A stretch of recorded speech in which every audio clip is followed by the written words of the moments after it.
नमस्कार, आप देख रहे हैं आज तक। आपके साथ मैं हूं सईद अंसारी। स्वागत है आपका। चुनावों में मुद्दे उछलते हैं, वादे होते हैं, नए नए नारे गढ़े जाते हैं, लेकिन उत्तर प्रदेश उपचुनावों के इर्द गिर्द योगी आदित्यनाथ ने बटेंगे तो कटेंगे का जो नारा दिया, उसकी गूंज दूर दूर तक सुनाई दी और ऐसा माना जा रहा है कि आने वाले दिनों में ये गूंज और तेज और दूर तक सुनाई दे सकती है।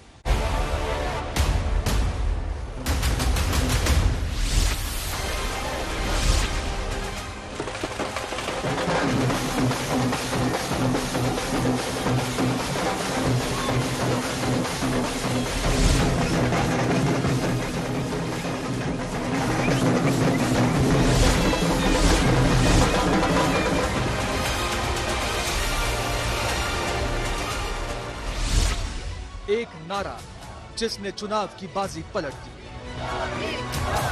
बटे थे इसलिए कटे थे। और मैं फिर आपसे कहूंगा, बटिए मत।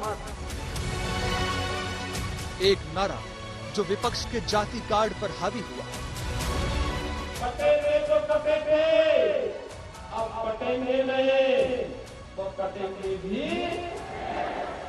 एक रहेंगे, शेष रहेंगे।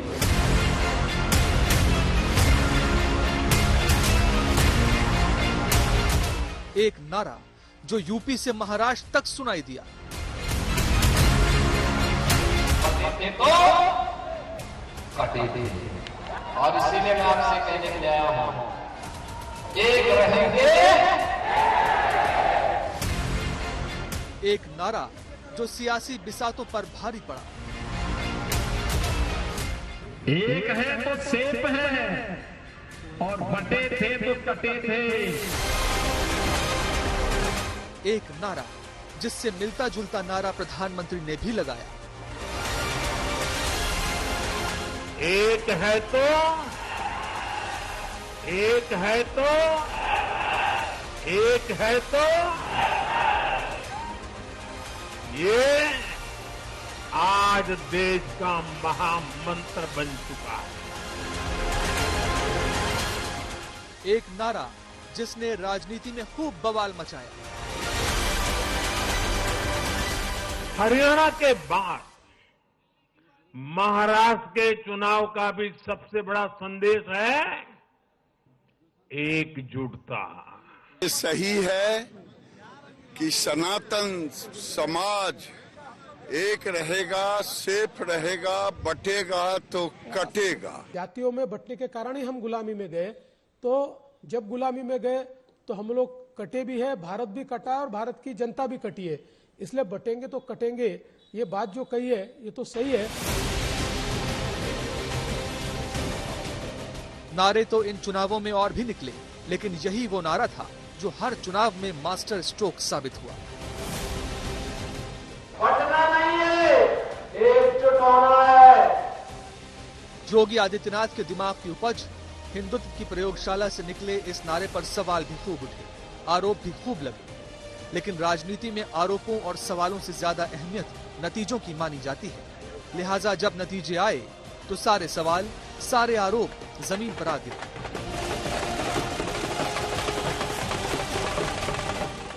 आज देश के अनेक राज्यों में उपचुनावों के भी नतीजे आए हैं। यूपी, उत्तराखंड और राजस्थान ने भाजपा को जमकर समर्थन दिया है। ये दिखाता है कि देश अब सिर्फ और सिर्फ विकास चाहता है। महीनों से चली आ रही चुनौतियों का उत्तर प्रदेश के सीएम ने अंत किया। देश की जनता नकारात्मक राजनीति को, बांटने वाली राजनीति को पूरी तरह खारिज कर चुकी है। और इसीलिए हम कह रहे हैं कि बटेंगे तो कटेंगे, एक रहेंगे तो सेफ रहेंगे। तो एक रहेंगे, सेफ रहेंगे पर देश की जनता जनार्दन ने राष्ट्रीय एकता और अखंडता को मजबूती प्रदान करने के लिए, सुरक्षा और समृद्धि के लिए अपना जनादेश दिया है। पार्टी में कद को लेकर उठ रहे सवालों पर विराम लगा। ये चीजें दिखाती हैं कि प्रधानमंत्री मोदी जी के संकल्पों को जनता जनार्दन का पूरा आशीर्वाद प्राप्त है, और यह भी जनता जनार्दन ने स्पष्ट कर दिया है कि समाजवादी पार्टी और इंडी गठबंधन का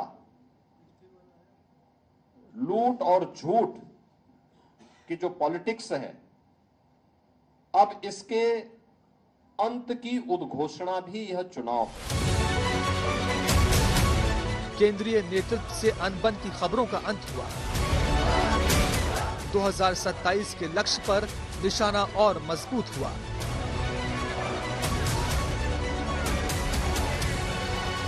यह विजय साधारण विजय नहीं, यह ऐतिहासिक विजय है। ये 27 का सेमीफाइनल कल कहने वाले आज चारों खाने चित्त हो गए। फर्जी पीडीए परिवार डेवलपमेंट एजेंसी चलाने वाली समाजवादी पार्टी का सुपड़ा साफ हो चुका है, और आने वाला समय भारतीय जनता पार्टी गठबंधन का है, भारतीय जनता पार्टी का है। उत्तर प्रदेश उपचुनाव की जीत का सेहरा यकीनन सीएम योगी आदित्यनाथ के सर ही बंधेगा, लेकिन ऐसा नहीं कि उनका सियासी करिश्मा सिर्फ उनके ही राज्य में चला। बतौर बीजेपी के स्टार प्रचारक उनकी रैलियां और सभाएं जहां जहां भी हुई, ये नारा सुनाई दिया और इसकी गूंज दूर तक गई।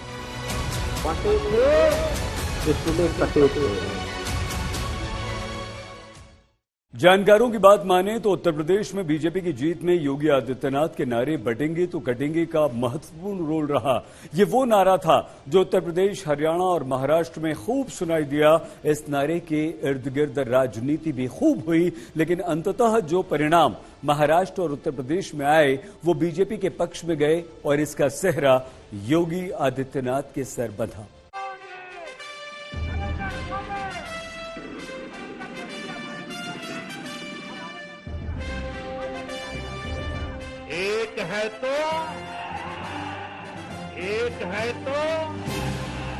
एक है तो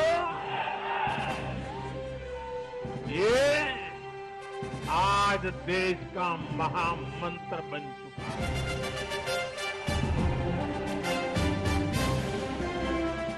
इसमें संदेह नहीं कि बीजेपी एक है तो सेफ है या बटेंगे तो कटेंगे के एक नारे से दो निशाने साध रही है। पहला हिंदुत्व की एकता का, दूसरा जातियों की राजनीति का। भारत माता की जीत हरियाणा की हो या महाराष्ट्र की, ये नारा बीजेपी के खूब काम आया है। ये जीत के बम्पर आंकड़ों से पता चल रहा है।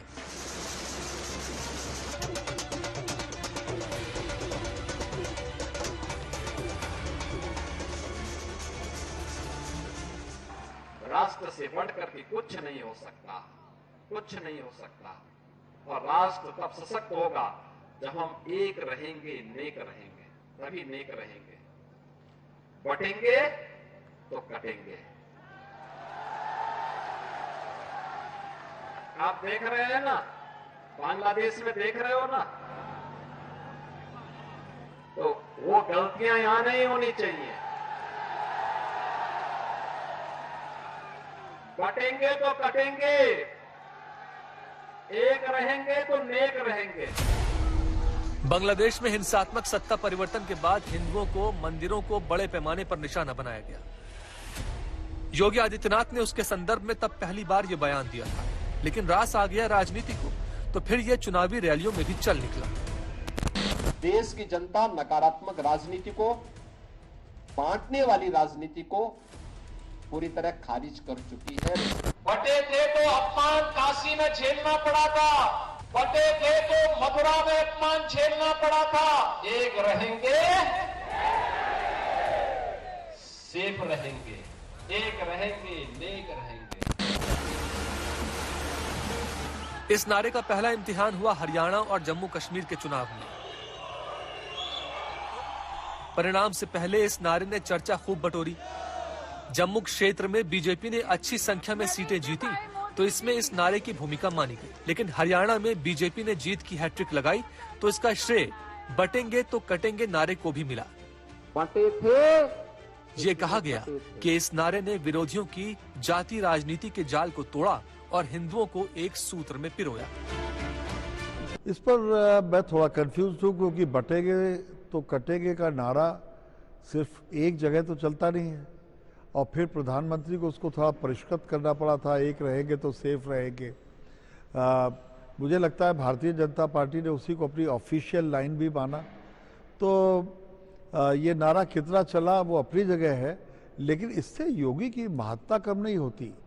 योगी को सिर्फ एक धार्मिक नेता नहीं मान लेना चाहिए, वो उत्तर प्रदेश के ऐसे मुख्यमंत्री हैं जिन्होंने विकास और कानून व्यवस्था के मोर्चे पर बहुत जबरदस्त काम किया है।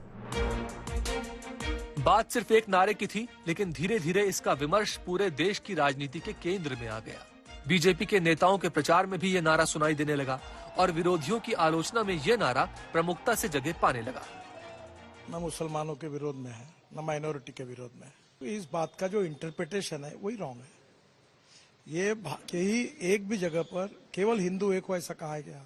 ये कोशिश महाराष्ट्र में जात के आधार पर भारतीयों को बांटने की कोशिश हो रही थी। उसका स्पिरिट है कि भाई हम जात, पंथ, धर्म, भाषा के आधार पर हम नहीं बटेंगे, हम भारतीय करके एक रहेंगे, ये भाव है। की बयानबाजी करने की नौबत प्रधानमंत्री पर क्यों आ रही है? बटेंगे तो कटेंगे नहीं चला, बटेंगे तो कटेंगे लोगों ने फेंक दिया हमारे यहाँ। हम सेफ है महाराष्ट्र में। महाराज जी ने सही कहा कि जहाँ बटे वहाँ पर सब लोग मिलकर काट दिए गए। अरे भाई, हिंदू में बहुत बड़ी साजिश हो रही है पुरानी। कोई ब्राह्मण बोल रहा है तो कुशवाहा बोलता है, कोई मौर्य बोलता है, कोई यादव बोलता है, कोई पासी बोलता है। ऐसे कर करके हम लोगों को बांट दिया गया और दूसरे समुदाय में कभी कोई बटा नहीं। जिस प्रदेश का मुख्यमंत्री इसी तरह की बातें करने से समझता हो कि चुनाव जीत जाएंगे, उसने लोकसभा से कोई चुनाव से कोई सबक ही नहीं सीखा है। जबरदस्ती एक जगह कुछ गड़बड़ी कर सकते, ज्यादा जगह नहीं कर सकते गड़बड़ी। नारा हिट होता गया, लेकिन बीच चुनाव कैंपेनिंग इस नारे को लेकर एनडीए के सहयोगी दलों की तरफ से आपत्तियां भी उठी। लेकिन योगी आदित्यनाथ अपनी रॉ में आगे बढ़ते गए और समय के साथ उनका नारा और तेज होता चला गया, जिसका असर ये दिखा कि यूपी में ओबीसी दलित साथ आए, महाराष्ट्र में मराठा और ओबीसी बटे नहीं। महाराष्ट्र में एक समय जब इस्लामिक संगठनों की तरफ से महाविकास अघाड़ी की जीत के लिए बयानों और पोस्टरों के जरिए जिताने की अपील की गई, तब योगी आदित्यनाथ के नारे ने हिंदू वोटों को एकजुट करने का काम किया। इसमें वोट जिहाद के आरोपों ने महायुति के पक्ष में हवा को और तेज कर दिया। मोदी जी को हराना है, ये कहकर एक वोट जिहाद किया गया। विपक्ष बटेंगे तो कटेंगे के आसपास जाति, आरक्षण और संविधान के नैरेटिव गढ़ने की बार बार कोशिश तो करता रहा, लेकिन बात बनी नहीं। ये लड़ाई विचारधारा की लड़ाई है, संविधान को बचाने की लड़ाई है, रिजर्वेशन को बढ़ाने की लड़ाई है, किसानों की, मजदूरों की रक्षा की लड़ाई है, बेरोजगार युवाओं की रक्षा की लड़ाई है। इस इलेक्शन का नारा मोदी जी ने दिया है और बिल्कुल सही नारा है। एक है तो सेफ है। सवाल है सेफ कौन है, सेफ किसका है, एक कौन है, ये सवाल है। एक है तो बटेंगे तो कटेंगे को जब पीएम मोदी के एक है तो सेफ है के साथ मिला तो इस नारे का भाव और मजबूत हो गया। यूपी की 9 में से 7 सीटें बीजेपी ने जीती या महाराष्ट्र में ऐतिहासिक जीत मिली, तो इसके पीछे यह स्पष्ट हुआ कि लोगों ने जाति के ऊपर धर्म को चुना। सुंदर की भारतीय जनता पार्टी इस सीट को 1.25 लाख से अधिक वोटों से जीत रही है, और मुझे बताते हुए प्रसन्नता है कि समाजवादी पार्टी के प्रत्याशी की यहां जमानत जब्त होने वाली है। यानी देश की जनता नकारात्मक राजनीति को, बांटने वाली राजनीति को पूरी तरह खारिज कर चुकी है। इसीलिए हम कह रहे हैं कि बटेंगे तो कटेंगे। बटेंगे तो कटेंगे अब बीजेपी का ट्राइड एंड टेस्टेड नारा है। आने वाले चुनाव में बीजेपी इसको और विस्तार देती दिख सकती है। जब योगी आदित्यनाथ ने बटेंगे तो कटेंगे का नारा दिया तब विरोधियों ने इसकी खूब खिल्ली उड़ाई, लेकिन योगी आदित्यनाथ हर विरोध से बेपरवाह इसी नारे के इर्द गिर्द अपनी राजनीतिक रणनीति की पटकथा लिखते रहे। परिणामों से यह साफ हो गया कि योगी आदित्यनाथ ने अपने एक दांव से विरोधियों की हर चाल को न सिर्फ नाकाम कर दिया, बल्कि उत्तर प्रदेश में फिर से बीजेपी को उसका खोया आत्मविश्वास उन्होंने लौटा दिया।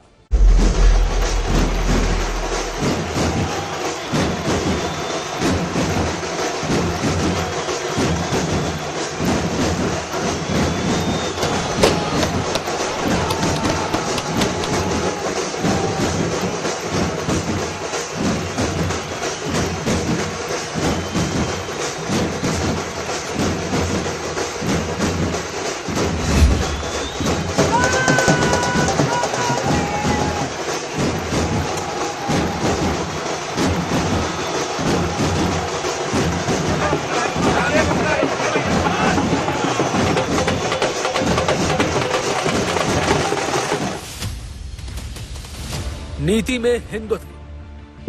जब भी बटेंगे तो गणपति पूजा पे हमला होगा। रणनीति में हिंदुत्व। आज ये लोग यात्रा रोक रहे हैं। बहनों और भाइयों, आने वाले समय में घरों के अंदर घंटी और शंख भी नहीं बजाने देंगे। राजनीति में हिंदुत्व। काशी में क्यों हमें अपमान झेलना पड़ा था? क्योंकि हम बटे थे। यूपी में उपचुनावों की जिम्मेदारी लिए योगी आदित्यनाथ पहले हरियाणा फिर महाराष्ट्र तक हिंदुत्व की राजनीति का परचम लहराते रहे। वो हिंदुत्व के मुद्दों पर मुखर थे, अपनों की आलोचना भी झेल रहे थे, विरोधियों के वार भी।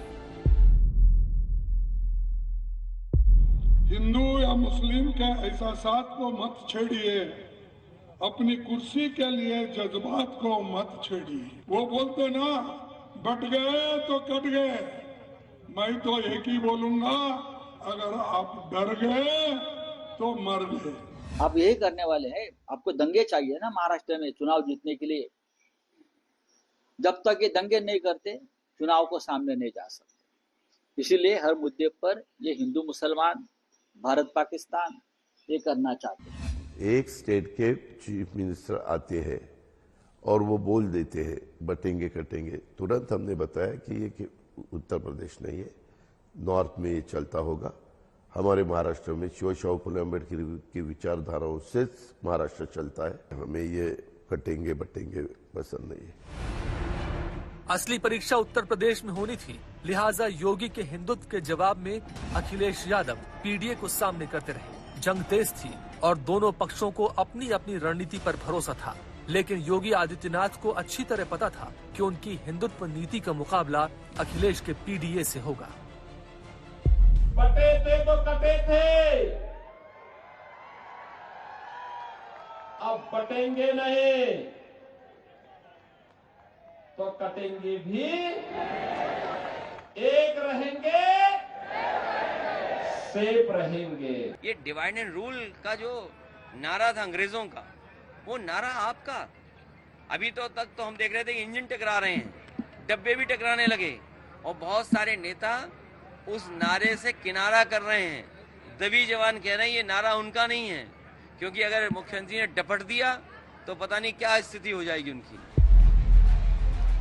जिस पीडीए के दम पर कुछ महीने पहले ही अखिलेश यादव ने बीजेपी को लोकसभा चुनाव में मात दी थी, उसी गणित को योगी आदित्यनाथ ने डिकोड किया। टिकट बंटवारे से लेकर प्रचार तक पूरा जिम्मा उनके खुद के पास था। उन्होंने ऐसा दांव चला जो अखिलेश के पीडीए से भी कट नहीं सका। अखिलेश ने मुस्लिम कार्ड चला, योगी ने ओबीसी का दांव खेल दिया। अखिलेश ने 4 मुस्लिम, 3 ओबीसी, 2 दलित को टिकट दिया। सवर्ण वर्ग से एक भी टिकट नहीं दिया। बीजेपी ने इसके जवाब में 5 ओबीसी, 1 दलित और 3 सवर्णों को टिकट दिया। समाजवादी पार्टी सहित इंडिया गठबंधन के तमाम दल ओबीसी वर्ग को साधने के लिए जाति जनगणना का मुद्दा बार बार उठाते रहते हैं, लेकिन जब टिकट कम संख्या में दिया तो बीजेपी अपने आक्रामक प्रचार से ये नैरेटिव सेट करने में कामयाब रही कि ओबीसी को अधिक टिकट देकर वो उनकी हितैषी है। समाजवादी पार्टी मुस्लिमों को ज्यादा वरीयता देती है। सवर्णों से समाजवादी पार्टी दूरी बनाकर रखती है। ये लोग मुस्लिम के ठेकेदार हैं, वोट बैंक के ठेकेदार हैं। अगर ये राहुल गांधी, तेजस्वी यादव, अखिलेश की सरकार आगे बनेगी तो भारत को ये पाकिस्तान बना देंगे और बांग्लादेश बना देंगे। यही काम ये करना चाहते हैं। उस समय जो काम समाज को बांटने का, उस समय जो विभाजन की खाई समाज को बांटने का मुस्लिम लीग कर रही थी, वही कार्य तो आज समाजवादी पार्टी आपके बीच में कर रही है, वही काम कर रही है।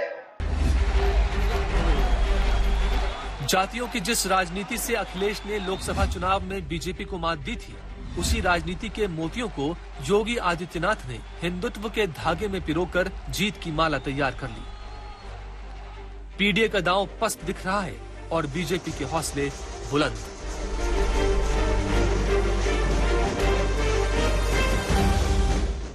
उत्तर प्रदेश में लोकसभा चुनाव में बीजेपी का खराब प्रदर्शन रहा तो अंदर ही अंदर ये बातें होने लगी कि हार के जिम्मेदार योगी आदित्यनाथ हैं। राजनीतिक गलियारों में ये बातें होने लगी कि योगी आदित्यनाथ को केंद्रीय नेतृत्व कुर्सी से हटा सकता है। पार्टी के अंदर से ही बगावत के सुर सुनाई देने लगे, लेकिन उपचुनाव में बीजेपी के शानदार प्रदर्शन ने फिर से ये सिद्ध कर दिया कि उत्तर प्रदेश में बीजेपी के लिए योगी ही हैं उपयोगी।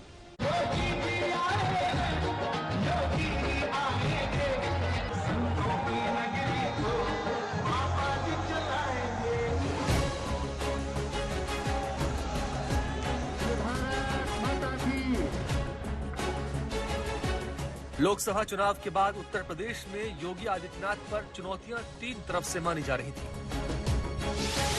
चुनौती नंबर 1, खुद को साबित करने की चुनौती। चुनौती नंबर 2, विपक्ष की आवाज बंद करने की चुनौती। चुनौती नंबर 3, पार्टी में बगावत के सुरों को संभालने की चुनौती। लेकिन योगी आदित्यनाथ तीनों चुनौतियों पर खरे उतरे। देश की जनता नकारात्मक राजनीति को, बांटने वाली राजनीति को पूरी तरह खारिज कर चुकी है। इसीलिए हम कह रहे हैं कि बटेंगे तो कटेंगे, एक रहेंगे तो सेफ रहेंगे। तो एक रहेंगे, सेफ रहेंगे पर देश की जनता जनार्दन ने राष्ट्रीय एकता और अखंडता को मजबूती प्रदान करने के लिए, सुरक्षा और समृद्धि के लिए अपना जनादेश दिया है। लेकिन उपचुनाव की इस जीत की राहें बड़ी पथरीली थी। लोकसभा में बीजेपी को 33 सीटों पर जीत मिली, लेकिन योगी आदित्यनाथ से जैसे सबका 36 का आंकड़ा हो गया। 2019 में यूपी में 62 सीटों से गिरकर बीजेपी 33 सीटों पर आ गई थी। हिंदुत्व के पोस्टर बॉय योगी आदित्यनाथ की साख पर सवाल था, खुद सीएम योगी के नेतृत्व पर सवाल था, पार्टी में उनकी हैसियत पर सवाल उठने लगा था और इसका सीधा फायदा विपक्ष उठा रहा था। लोकसभा चुनाव के दौरान सबसे पहले अरविंद केजरीवाल ने ही योगी आदित्यनाथ को लेकर बड़ा मुद्दा छेड़ दिया। अगर ये चुनाव जीत गए, इन्होंने बीजेपी का एक नेता नहीं छोड़ा। आडवाणी जी की राजनीति खत्म कर दी इन्होंने, मुरली मनोहर जोशी की राजनीति खत्म कर दी, सुमित्रा महाजन की, शिवराज सिंह चौहान जिसने मध्य प्रदेश का चुनाव जीत के दिया इन लोगों ने, शिवराज सिंह चौहान ने उसको मुख्यमंत्री नहीं बनाया, उसकी राजनीति खत्म कर दी। वसुंधरा राजे की राजनीति खत्म कर दी इन्होंने, खट्टर साहब की राजनीति खत्म कर दी, डॉक्टर रमन सिंह की राजनीति खत्म कर दी। अब अगला किसका नंबर है? योगी आदित्यनाथ। अगर ये चुनाव जीत गए, मेरे से लिखवा लो, 2 महीने के अंदर उत्तर प्रदेश का मुख्यमंत्री बदल देंगे। बयान भले ही राजनीति से प्रेरित रहा हो, लेकिन सत्ता के गलियारों में चर्चा होने लगी कि कहीं हार का ठीकरा वाकई योगी आदित्यनाथ पर तो नहीं फूटने वाला। सरकार अब चलने वाली नहीं है, ये सरकार जाने वाली है। और आप देख लेना, महाराष्ट्र का परिणाम जो भी आएगा, उत्तर प्रदेश के मुख्यमंत्री उसके बाद बचेंगे नहीं, उनकी कुर्सी नहीं बचने वाली। और हम सब ने ये देखा है, मध्य प्रदेश में शिवराज सिंह चौहान जी की योजना की वजह से सरकार बनी, लाडली योजना की वजह से सरकार बनी, उन्हें हटा दिया। मध्य प्रदेश में जो चीफ मिनिस्टर का चेहरा था, उन्हें चीफ मिनिस्टर नहीं बनाया। तो ऐसे तमाम उदाहरण हैं जहां ये लगता है कि भारतीय जनता पार्टी जिस पे भरोसा नहीं करती है, उसको दोबारा कुर्सी पे नहीं बैठाते हैं। विपक्ष चौतरफा हमलावर था तो पार्टी के अंदर भी सबके सुर ताल नहीं मिल रहे थे। संगठन और सरकार के बहाने निशाने पर योगी थे। संगठन सरकार से बड़ा है।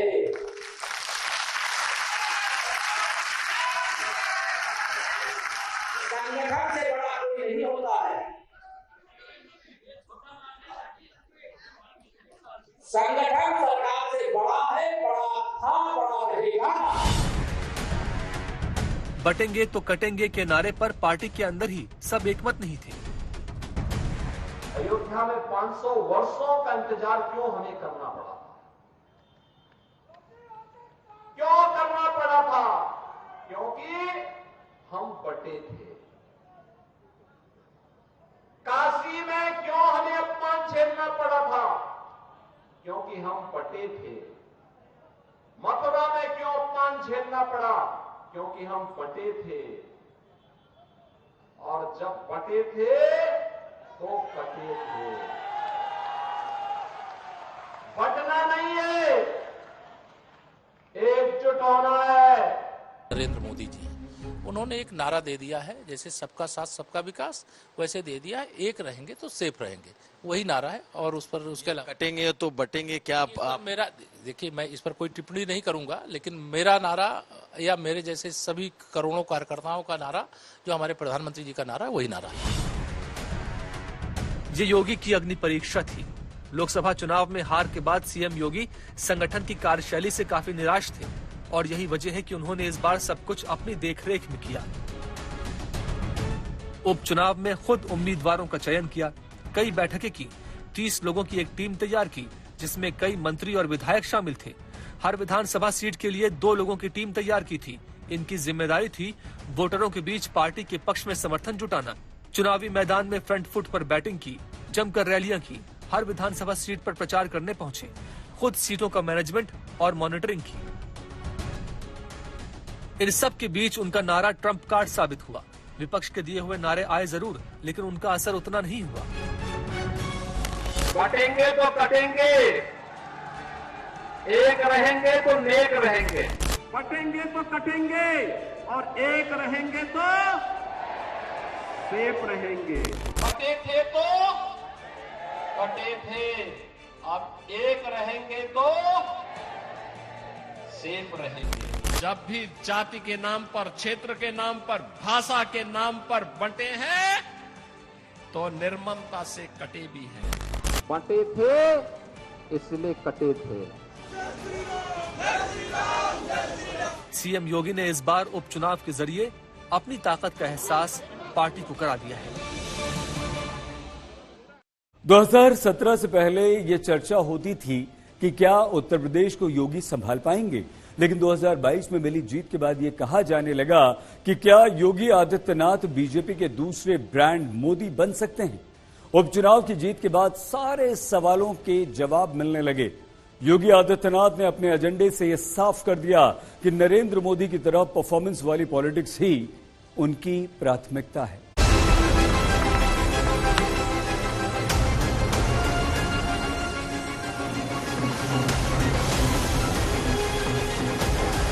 देश की जनता नकारात्मक राजनीति को, बांटने वाली राजनीति को पूरी तरह खारिज कर चुकी है। इसीलिए हम कह रहे हैं कि बटेंगे तो कटेंगे, एक रहेंगे तो सेफ रहेंगे।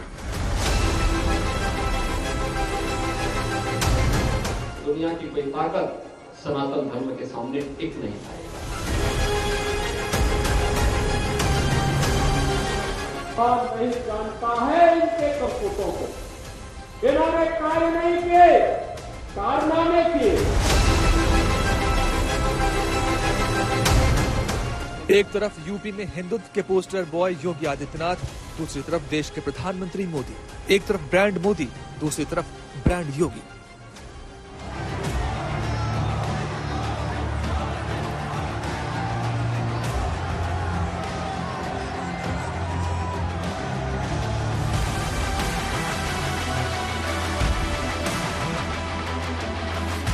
प्रधानमंत्री मोदी ने अपनी अलग तरह की राजनीति का ब्रांड तैयार किया है, जिसमें हिंदुत्व के साथ साथ परफॉर्मेंस वाली पॉलिटिक्स और विकास की मार्केटिंग भी उतनी ही जरूरी है।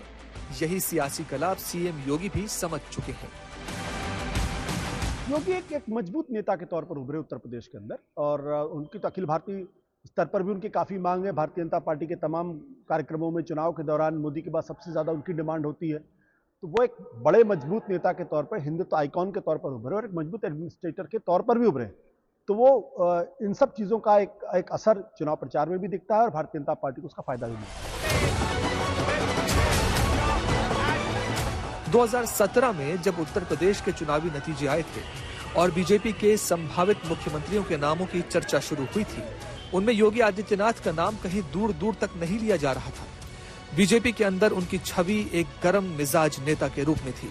योगी को जब सीएम बनाने का फैसला हुआ था तो एक सवाल ये भी उठा था कि क्या यूपी जैसे बड़े राज्य को चला पाना आसान होगा, लेकिन अब योगी एक ब्रांड के रूप में उभरे हैं।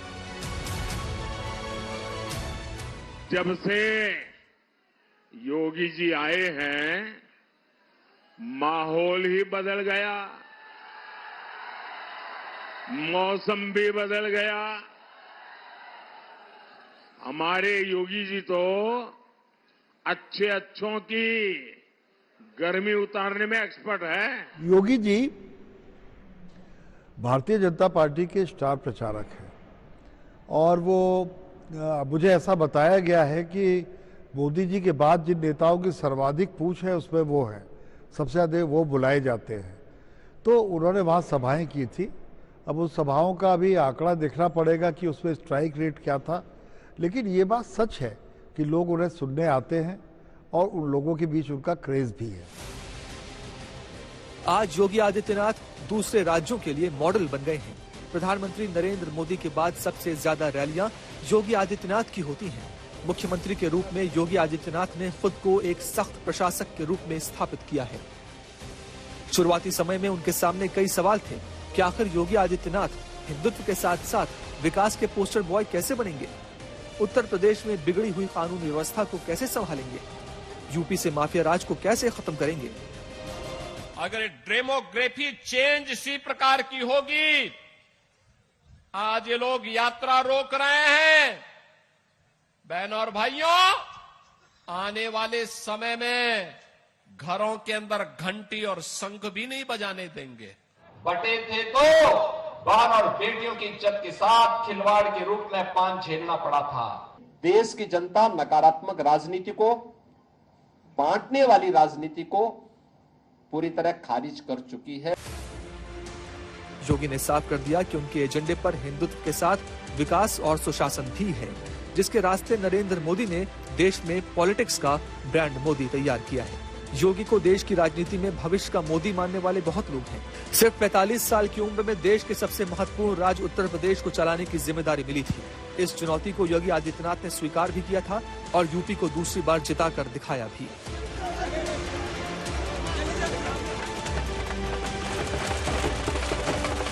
अब देश के ब्रांड मोदी की तरह यूपी में ब्रांड योगी है।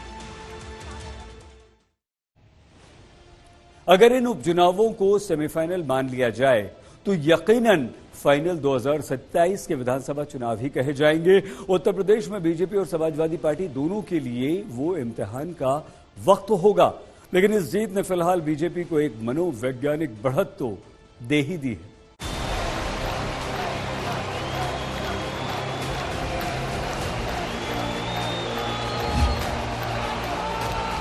ये ऐतिहासिक जीत है और 2027 की मजबूत नींव है।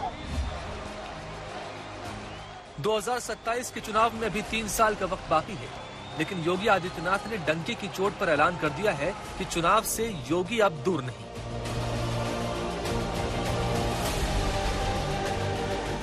जनता जनार्दन ने स्पष्ट कर दिया है कि समाजवादी पार्टी और इंडी गठबंधन का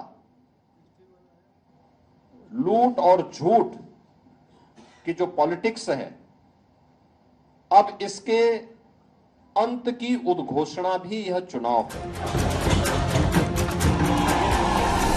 जानकारों की माने तो उपचुनाव की जीत ने 3 बातें एकदम साफ कर दी हैं।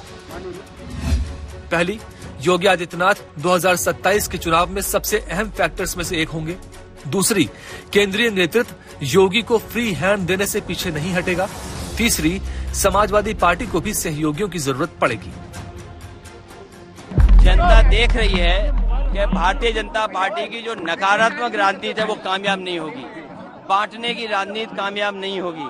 जो उनकी नेगेटिविटी है और जानबूझ करके जनता को जो परेशान कर रहे हैं, किसान को डीएपी न दे करके, खाद न दे करके ये परेशान कर रहे हैं, नौजवानों की नौकरी को उलझा करके ये परेशान कर रहे हैं।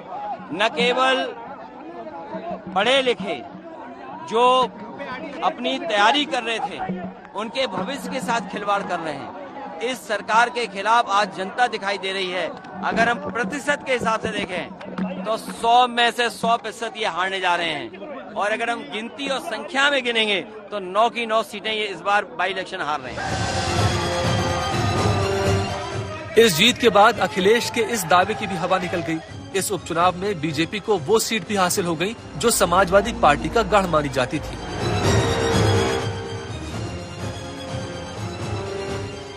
तीन दशकों से जो कुंदरकी की सीट बीजेपी से दूर थी, जहां 65% मुस्लिम मतदाता हैं, वहां इस बार योगी की रणनीतियों से कमल खिला है।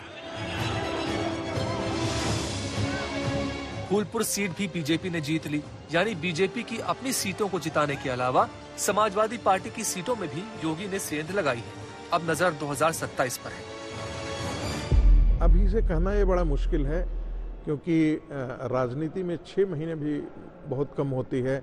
हमने देखा कि भारतीय जनता पार्टी को प्रचंड बहुमत मिला था 2014 के चुनाव में, लोकसभा के चुनाव में, और भारतीय जनता पार्टी जब दिल्ली चुनाव में गई तो वो हार गई। अभी कहना बड़ा मुश्किल होगा, लेकिन हाँ, जो एक मिथक बन गया था कि अब भारतीय जनता पार्टी को बहुत पराजित किया जा सकता है, भारतीय जनता पार्टी से लोगों का मोह भंग हो चुका है उत्तर प्रदेश में, कम से कम चुनाव के परिणाम तो ये नहीं बताते हैं। लोकसभा में बीजेपी की उत्तर प्रदेश में हार के बाद अंदर खाने ये खबरें भी आ रही थीं कि उम्मीदवारों के चयन में योगी आदित्यनाथ को फ्री हैंड नहीं दिया गया था। इस बार ऐसा नहीं हुआ। हर मोर्चे पर सीएम योगी खुद ही आगे थे। ऐसे में ये माना जा रहा है कि 2027 में केंद्रीय नेतृत्व योगी आदित्यनाथ को चुनाव के लिए फ्री हैंड देगा। ये 27 का सेमीफाइनल कहने वाले आज चारों खाने चित्त हो गए। फर्जी पीडीए परिवार डेवलपमेंट एजेंसी चलाने वाली समाजवादी पार्टी का सुपड़ा साफ हो चुका। कटेहरी में कमल खिला दिया, करहल में भी कमल खिलाएंगे। आज नहीं खिल पाया, कोई बात नहीं, लेकिन आगे 27 में वहां पर भी कमल खिलाएंगे। पिछड़ा दलित अल्पसंख्यक फॉर्मूले के साथ इस चुनाव में समाजवादी पार्टी उतरी। हर सीट पर अखिलेश ने अपने प्रत्याशी उतारे, लेकिन यहां उम्मीद के मुताबिक जीत न मिलने पर एसपी को भी समीक्षा करनी होगी कि उनका पीडीए फॉर्मूला योगी के हिंदुत्व के फॉर्मूले का कहां तक मुकाबला कर पाएगा। अखिलेश के लिए 2027 में ये विश्लेषण करना जरूरी होगा। ये एक अजीब सा नैरेटिव है। पीडीए एक समूह उन्होंने बनाया, लेकिन भारतीय जनता पार्टी सिर्फ हिंदुओं की पार्टी है या सिर्फ हिंदुत्व की बात करती है, ये थोड़ा सा जाती हो जाएगी भारतीय जनता पार्टी के साथ। अगर आप इस उपचुनाव के बारे में बातचीत करेंगे तो आप ये कह सकते हैं कि पीडीए पर हिंदुत्व भारी पड़ा, लेकिन अगर लोकसभा चुनाव में अगर आप जाएंगे तो फिर ये कहना पड़ेगा पीडीए हिंदुत्व पर भारी पड़ा है। ये तो एक लंबी लड़ाई का हिस्सा है, और पीडीए एक ऐसा फॉर्मूला रसायन तैयार करने की कोशिश अखिलेश यादव कर रहे हैं, जिसको हम हिंदुत्व की काउंटर के तौर पे, जवाब के तौर पे देखें।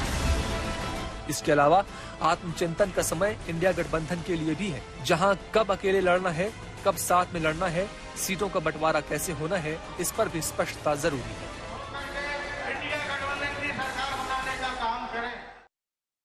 हमारी इस पेशकश में फिलहाल इतना ही। आप प्लीज अपना बहुत ख्याल रखिएगा। देखते रहिए आज तक।